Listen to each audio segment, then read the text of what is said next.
Hello প্রিয় শিক্ষার্থীরা, আজকে আমি তোমাদের সামনে ক্লাস 11-এর হিস্ট্রি সাজেশন নিয়ে উপস্থিত হয়েছি সেকেন্ড সেমিস্টারে। দেখে নাও কী কী ইম্পর্টেন্ট প্রশ্নগুলো থাকবে। তার আগে তোমাদের সেকেন্ড সেমিস্টারের 40 নম্বর থাকবে, উপরে দেখতে পাচ্ছ। প্রথম অধ্যায় থেকে 15 নম্বর থাকবে, একটা 8 নম্বরের কোশ্চেন লিখতে হবে, একটা 4 নম্বরের কোশ্চেন, একটা 3 নম্বরের কোশ্চেন।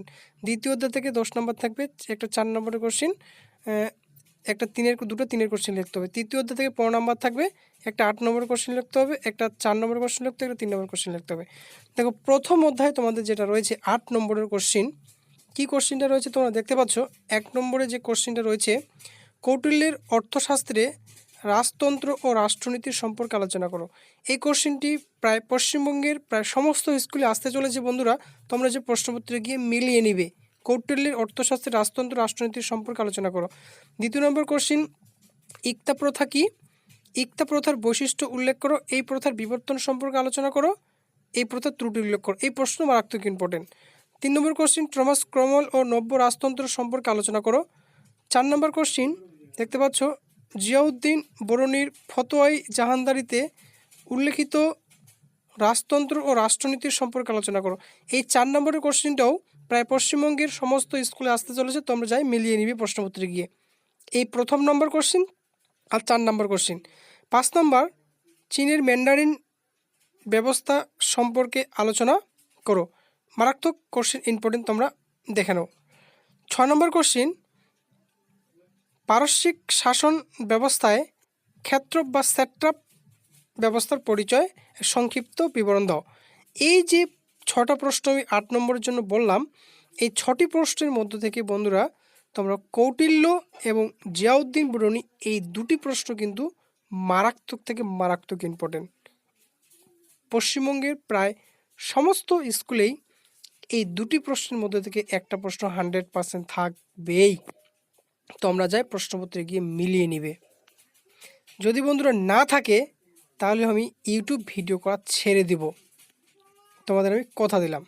এই পশ্চিমবঙ্গের প্রায় সমস্ত স্কুলে এই দুটি প্রশ্নের মধ্যে একটি প্রশ্ন হবেই, কারণ যেহেতু সেকেন্ড সেমিস্টারের কোশ্চেন স্কুল থেকে হবে, স্কুলে মাস্টারমশাইগুলো করবে, সেই জন্য তোমাদের স্কুলের উপর বেশি ফোকাস দিতে হবে বন্ধুরা। তার মধ্যে থেকে তোমরা এই দুটি প্রশ্ন কিন্তু খুব ইম্পর্টেন্ট সহকারে পড়বে। দেখো, তারপরে মার্ক 3 এবং 4 নম্বরের প্রশ্নগুলো তোমরা কী কী রেডি করবে। 1 নম্বর কোশ্চেন, কৌটিল্যের সপ্তাঙ্গ তত্ত্ব সম্পর্কে আলোচনা করো। মারাত্মক ইম্পর্টেন্ট। তারপরে কোশ্চেন দেখে নাও, 2 নম্বর কোশ্চেনটা কী বলেছে, কৌটিল্যের অর্থশাস্ত্রে বর্ণিত মণ্ডল তত্ত্ব সম্পর্কে আলোচনা করো। এই যে দুটি প্রশ্ন বললাম, এই দুটি প্রশ্ন কিন্তু 3 অথবা 4 নম্বরের জন্য আসতে পারে। মণ্ডল তত্ত্ব 3-এর জন্য আসতে পারে, 4-এর জন্য আসতে পারে। সপ্তাঙ্গ তত্ত্ব 3 নম্বর এবং 4 নম্বর উভয়ের জন্য আসতে পারে। 3 নম্বর কোশ্চেন, ধর্মাশ্রয় রাষ্ট্রের সংজ্ঞা ও মূল বৈশিষ্ট্য আলোচনা করো। এই 3 নম্বর কোশ্চেনও মারাত্মক ইম্পর্টেন্ট।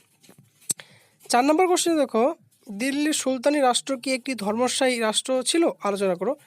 পশ্চিমবঙ্গের প্রায় সমস্ত স্কুলেই এই ধর্মস্থায়ী রাষ্ট্র ছিল। এই প্রশ্নটি এবার আসতে চলেছে, তোমরা যাই প্রশ্নপত্রটি মিলিয়ে নিবে। 5 নম্বর কোশ্চেন, ইক্তা ব্যবস্থা টিকা লেখো। দেখো বন্ধুরা, ইক্তা ব্যবস্থা কাকে বলে, ইক্তা ব্যবস্থার বৈশিষ্ট্যগুলি আলোচনা করো। এইভাবে কোশ্চেনে থাকতে পারে, মারাত্মক ইম্পর্টেন্ট। প্রায় পশ্চিমবঙ্গের প্রায় সমস্ত স্কুলেই এই ইক্তা ব্যবস্থা আসতে চলেছে। 6 নম্বর কোশ্চেন, জন লকের চুক্তি মতবাদ সম্পর্কে আলোচনা করো। 7 নম্বর কোশ্চেন, টমাস ক্রমওয়েল নব্য রাজতন্ত্র সম্পর্কে যা জানো লেখো। মারাত্মক ইম্পর্টেন্ট। 8 নম্বরের কোশ্চেনটা দেখো, পশ্চিমবঙ্গের প্রায় মনে করো সমস্ত স্কুলে এবার আসতে চলেছে, তোমরা যাই মিলিয়ে নিবি প্রশ্নপত্রে গিয়ে। মনসবদারি প্রথা কী? মনসবদারি প্রথা আর মনসবদারি ব্যবস্থা বন্ধুরা একই ব্যাপার, একই কোশ্চেন। এর বৈশিষ্ট্য ও উদ্দেশ্যগুলি লেখো। মারাত্মক ইম্পর্টেন্ট। মনসবদারি প্রথা এবার প্রত্যেকটি স্কুলে আসবে, দেখে নিবে তোমরা। আধুনিক জাতীয় রাষ্ট্রের বৈশিষ্ট্যগুলি উল্লেখ করো। 10 নম্বর কোশ্চেন, হবসের রাষ্ট্রচিন্তার প্রাকৃতিক রাজ্য কেমন ছিল? 11 নম্বর কোশ্চেন, মেকিয়াভেলি রাষ্ট্রচিন্তার বিবরণ দাও। 12 নম্বর কোশ্চেন, সফিস দর্শন সম্পর্কে আলোচনা করো।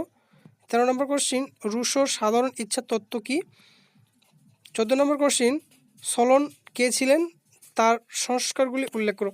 এই 14টা কোশ্চেন বন্ধুরা, এই 14টা কোশ্চেনের মধ্যে 3 অথবা 4-এর জন্য যে প্রশ্নগুলি খুব ইম্পর্টেন্ট, সেটা তোমরা 8 নম্বরের প্রশ্নটা খুব ভালো করে পড়বে। মনসবদারি প্রথা কি? এই মনসবদারি প্রথাটা মারাত্মক ইম্পর্টেন্ট, তোমরা প্রশ্নপত্রে গিয়ে মিলিয়ে নিবে। এবার প্রশ্নপত্রে গিয়ে থাকবেই মনসবদারি ব্যবস্থা, প্রত্যেকটি স্কুলে প্রায় আসতে চলেছে, তোমরা প্রশ্নপত্রে গিয়ে মিলিয়ে নিবে। যদি না থাকে তাহলে আমি ইউটিউব ভিডিও করা ছেড়ে দেব। টমাস ক্রমওয়েল 4 নম্বরের জন্য খুব ইম্পর্টেন্ট। দিল্লির সুলতানি রাষ্ট্র কি ধর্মশাহী ছিল? 4 নম্বরের কোশ্চিন। আর 3 নম্বরের কোশ্চিন, 2 নম্বর কোশ্চিন কৌটিল্যের মণ্ডল তত্ত্ব, আর হচ্ছে সপ্তাঙ্গ তত্ত্ব 1 নম্বর কোশ্চিন। এই 4টা কোশ্চিন তোমরা ভালো করে পড়ে যাবে। আশা করব 3 অথবা 4-এর জন্য এই 4টা কোশ্চিনের মধ্যেই থেকেই কমন পেয়ে যাবে, এর বাইরে একটা প্রশ্ন থাকবে না। ভিডিও ভালো লাগলে অবশ্যই ভিডিওতে লাইক করবে এবং বন্ধুবান্ধবদের কাছে শেয়ার করবে। Thank you.